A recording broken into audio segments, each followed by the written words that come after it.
Good afternoon, Dr. Gary here. We're on the road from Florida. We're in this state now. We sell dental practices nationwide, and we are dental practice brokers. I'm a dentist myself.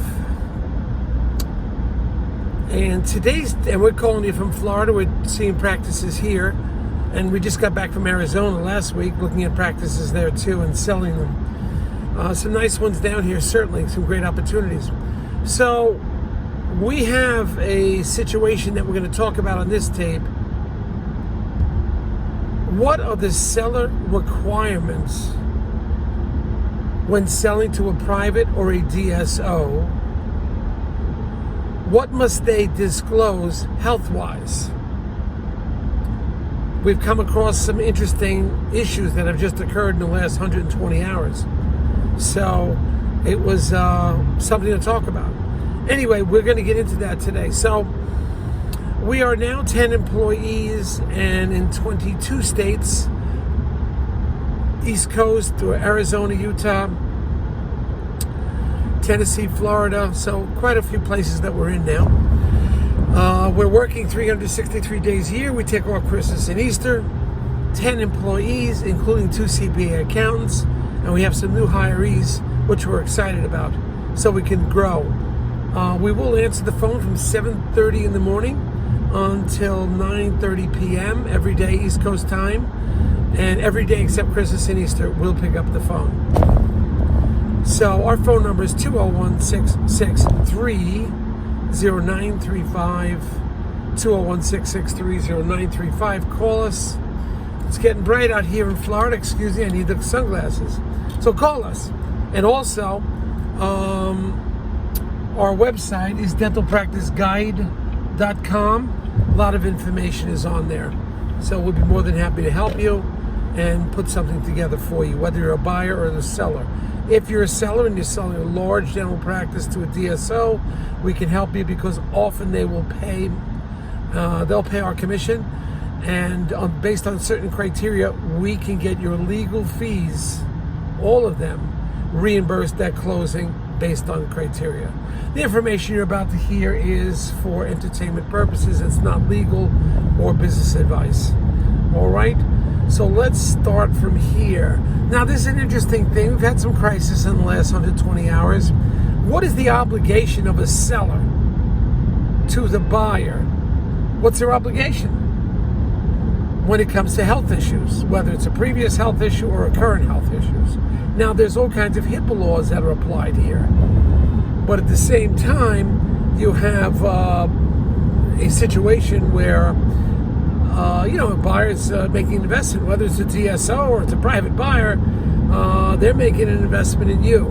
If it's a private buyer, most likely the private buyer is going to take over and you will, finish up your cases and move on from there, probably in a month and a half. When you're selling to a DSO, they want you to stay on 2, 3, 4, 5 years in that range. They're expecting you to stay on. When there's a private buyer, it's a different story. The private buyer is when he's going to utilize a bank. Bank will require the buyer to have disability insurance and life insurance, not the seller, because the deal is with the buyer. As far as the DSO goes, they're not going to pay all your money up front, and the money will be paid out as time goes on over the next 2 to 5 years. Maybe they'll put 80% down. Each one is different.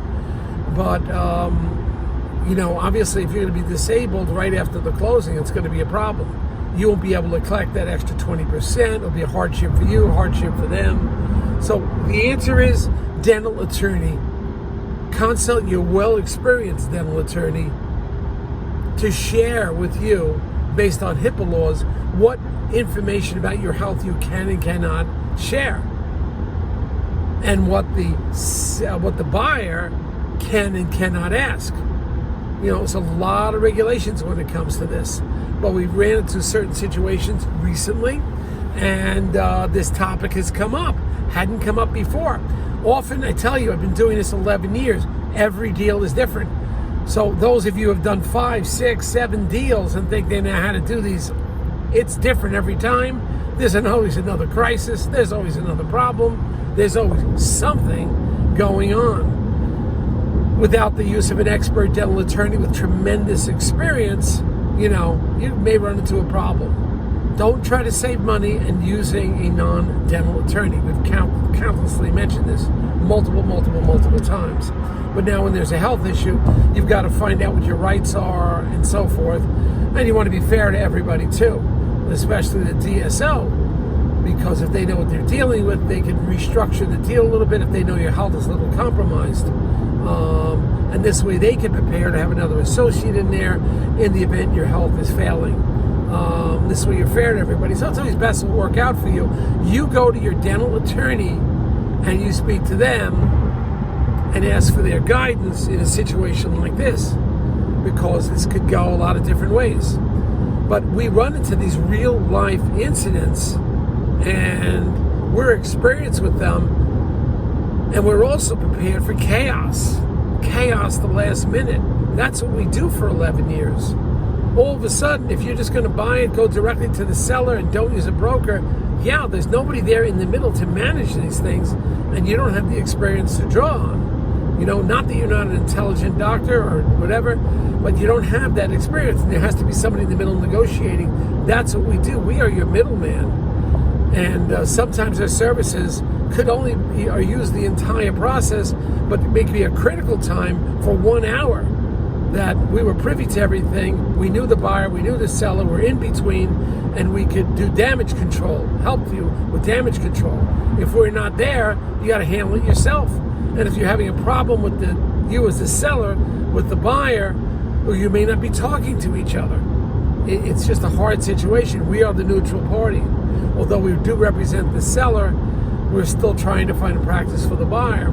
So we're there for you. But these are the issues that we come across. There's always a new issue. There's never 2 deals that are alike. It's just simply amazing. But when I was with this attorney this morning, which I said on the previous tape, loads of information he and I exchanged with one another, gave me a lot of information of what's been going on with some deals and some of the DSO groups, what direction they're going, how long they're taking to close. There's a lot. So once again, if you're a DSO selling, if you want to sell to a DSO, we could be your middle person, no commission. Often we can get your legal fees reimbursed. Give us a call. We're here to help you. If you want to call us for just advice, give us a ring. There's no charge for advice. No charge. You get a rough estimate of what your practice is worth, but we need documentation to do that, obviously, because if you have high overhead, discretionary expenses, you just can't wing it. You've got to dive in. My accountant's got to dive in and understand where all your overhead is from and what your true EBITDA is or your net profit. So we're here to help you. We have tons of experience. Soon we'll be on 12 years in this business, 25 years in the dental office.